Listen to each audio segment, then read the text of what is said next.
नमस्कार सभी धर्मी लोगों का आपके अपने चैनल पर एक बार फिर स्वागत है। आज भी हम पवित्र रामचरितमानस के अयोध्या कांड पर ही चल रहे हैं।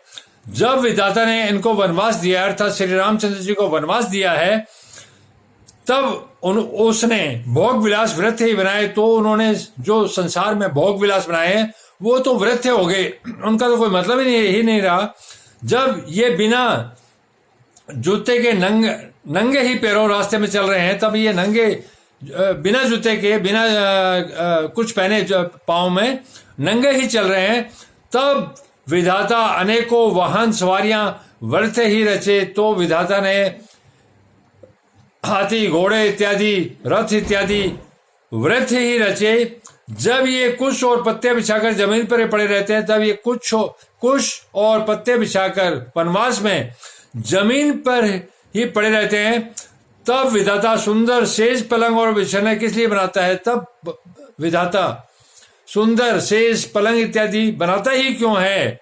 विधाता ने जब इनको बड़े बड़े पेड़ों के नीचे का निवास दिया, अर्थात वनवास में तो पेड़ ही होंगे, तब उज्जवल महलों को बना बनाकर उसने व्रत ही प्रसन्न किया। तो परमेश्वर ने उज्जवल बड़े बड़े महल बना के व्रत ही परिश्रम किया, इनको बनाने की कोई जरूरत नहीं थी। जो ये सुंदर और अत्यंत सुकुमार होकर मुनियों के वल्कल वस्त्र पहनते और जटा धारण करते हैं, तो फिर करतार अर्थात विधाता ने भांति भांति के गहने और कपड़े व्रत ही बनाए। जो ये कंद मूल फल खाते हैं, तो जगत में अमृत आदि भोजन व्रत ही है। जब श्री रामचंद्र जी वनवास में कंद मूल फल खाते हैं, तो जगत में अमृत आदि भोजन व्रत ही है। अमृत का मतलब है दूध, दही, घी इत्यादि। जो जगत में अमृत आदि भोजन व्रत ही है। कोई एक कहते हैं ये स्वभाव से सुंदर है, इनका सौंदर्य माधुर्य नित्य और स्वाभाविक है, ये अपने आप प्रकट हुए हैं, ब्रह्मा के बनाए नहीं है। अर्थात श्री रामचंद्र जी जो है वो अपने आप ही प्रकट हुए हैं, ब्रह्मा ने इनको नहीं बनाया। हमारे कानों, नेत्रों और मन के द्वारा अनुभव में आने वाली विधाता की करनी को जहां तक वेदों ने वर्णन करके कहा है, वहां तक 14 लोकों में ढूंढ देखो, ऐसे पुरुष और ऐसी स्त्रियां कहाँ हैं? कहीं भी नहीं। इसलिए इससे सिद्ध है कि ये विधाता के 14 लोकों से अलग, अर्थात श्री रामचंद्र जी और इनका जो परिवार है वो दुनिया सारे जहान में जो 14 लोक हैं, उन लोकों से सब में अलग हैं और अपनी महिमा से ही आप निर्वृत हैं। तो वो अपनी महिमा अपने सामर्थ्य से ही अपने आप खुद ही पैदा हुए हैं। इन्हें देखकर विधाता का मन अनुरक्त मुग्ध हो गया। तब वह इन्हीं की उपमा के योग्य दूसरे स्त्री पुरुष बनाने लगा। जब विधाता ने इनको अपने आप बने हुए देखा, तो विधाता का लगाव हो गया इस तरह के, और मुग्ध हो गए विधाता, और तब इन्हीं की उपमा के योग्य दूसरे स्त्री पुरुष बनाने लगे। इनको देख के विधाता ने अपने आप सृष्टि की रचना कर डाली। बहुत सारे पुरुष स्त्री बना दिए। जिस प्रकार राम और माता सीता है, उस प्रकार के हाथ पैर वाले बनाने लगा। उसने बहुत परिश्रम किया, परंतु कोई उसकी अटकल में ही नहीं आए, पूरे नहीं उतरे। पूरी सृष्टि में स्त्री पुरुष बना दिए विधाता ने, लेकिन कोई अटकल में नहीं आया, अर्थात श्री राम के मुकाबले कोई नहीं उतरा। इसी ईर्ष्या के मारे उसने इनको जंगल में लाकर छिपा दिया। इसी ईर्ष्या के मारे विधाता ने इनको वनवास में अर्थात जंगल में लाकर छिपा दिया। कोई एक कहते हैं हम बहुत नहीं जानते, हाँ अपने को परम धन्य अवश्य मानते हैं। जो इनके दर्शन कर रहे हैं और हमारी समझ में वे बड़े पुण्यवान हैं, जिन्होंने इनको देखा है, जो देख रहे हैं और जो देखेंगे।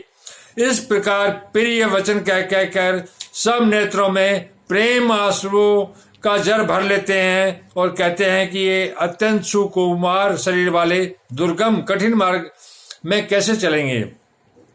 स्त्रियां स्नेहवश विकल हो जाती है, मानो संध्या के समय चकवी भावी वियोग की पीड़ा से सो रही हो। जिस प्रकार से चकवी जो होती है संध्या के समय उदास हो जाती है, क्योंकि उसका रात्रि को चकवे से वियोग हो जाता है, दुखी हो रही हो। इनके चरण कमलों को कोमल तथा मार्ग को कठोर जानकर वे व्यथित हृदय से उत्तम वाणी कहती है। इनके कोमल और लाल लाल चरणों तलवों को छूते ही पृथ्वी वैसे ही संकुचा जाती है जैसे हमारे हृदय संकुचा रहे हैं। जगदीश्वर ने यदि इन्हें वनवास ही दिया तो सारे रास्ते को पुण्य में क्यों नहीं बना दिया। यदि ब्रह्मा से मांगे मिले तो हे सखी, हम तो उनसे मांगकर इन्हें अपनी आंखों में ही रखें। अर्थात अगर ब्रह्मा जी मांगने से दे दे तो सारा संसार की स्त्रियां बोल रही है कि इन्हें अपनी आंखों में ही रखें। जो स्त्री पुरुष इस अवसर पर नहीं आए वे श्री सीताराम जी को नहीं देख सके। जो उनके वनवास के दौरान स्त्री पुरुष नहीं आए वो श्री सीताराम जी को नहीं देख सके। उनके सौंदर्य को सुनकर वे व्याकुल होकर पूछते हैं कि भाई अब तक वे कहां तक गए होंगे। और जो समर्थ है वे दौड़ते हुए जाकर उनके दर्शन कर लेते हैं और जन्म का परम फल पाकर विशेष आनंदित होकर लौटते हैं। गर्भवती, प्रसूता आदि अबला स्त्रियां, बच्चे, बूढ़े दर्शन न पाने से हाथ मलते और पछताते हैं। इस प्रकार जहां जहां श्री रामचंद्र जी जाते हैं वहां वहां लोग प्रेम वश हो जाते हैं। सूर्य कुल रूपी कुमुदनी के प्रफुल्लित करने वाले चंद्रमा स्वरूप श्री रामचंद्र जी के दर्शन कर गांव गांव में ऐसा आनंद हो रहा है। जो लोग वनवास दिए जाने का कुछ भी समाचार सुन पाते हैं वे राजा रानी दशरथ कैकेयी को दोष लगाते हैं। कोई ये कहते हैं कि राजा बहुत ही अच्छे हैं जिन्होंने हमें अपने नेत्रों का लाभ दिया। स्त्री पुरुष सभी आपस में सीधी स्नेह भरी सुंदर बातें कह रहे हैं। कहते हैं वे माता पिता धन्य हैं जिन्होंने इन्हें जन्म दिया। वह नगर भी धन्य है जहां से ये आए। वह देश, पर्वत, वन और गांव धन्य है और वही स्थान धन्य है जहां जहां ये जाते हैं। ब्रह्मा ने उसी को रचकर सुख पाया है जिसने ये श्री रामचंद्र जी सब प्रकार से स्नेही हैं। पथिक रूप श्री राम लक्ष्मण की सुंदर कथा। पथिक रूप वनवास के दौरान श्री राम लक्ष्मण की सुंदर कथा सारे रास्ते और जंगल में छा गई। रघुकुल रूपी कमल के खिलाने वाले सूर्य श्री रामचंद्र जी इस प्रकार मार्ग के लोगों को सुख देते हुए और सीता जी तथा लक्ष्मण जी सहित वन को देखते हुए चले जा रहे हैं।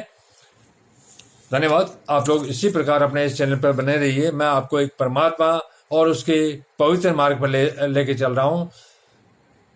संसार के जितने भी धर्म ग्रंथ हैं वो एक परमात्मा के मार्ग के लिए हैं, उसको अन्यथा न ले। सारे पवित्र हैं और धरती पर अलग सोच होता है। ये ज्ञान धरती का नहीं है, ये स्वर्ग का ज्ञान है, क्योंकि परमात्मा स्वर्ग में ही रहते हैं और ये आपको स्वर्ग के रास्ते में ले जाने के लिए सक्षम है। जो इस ज्ञान की रोशनी में चलेगा वो स्वर्ग का रास्ता देखेगा और स्वर्ग राज्य का अधिकारी होगा। धन्यवाद। शुभ रात्रि। कल फिर मिलेंगे।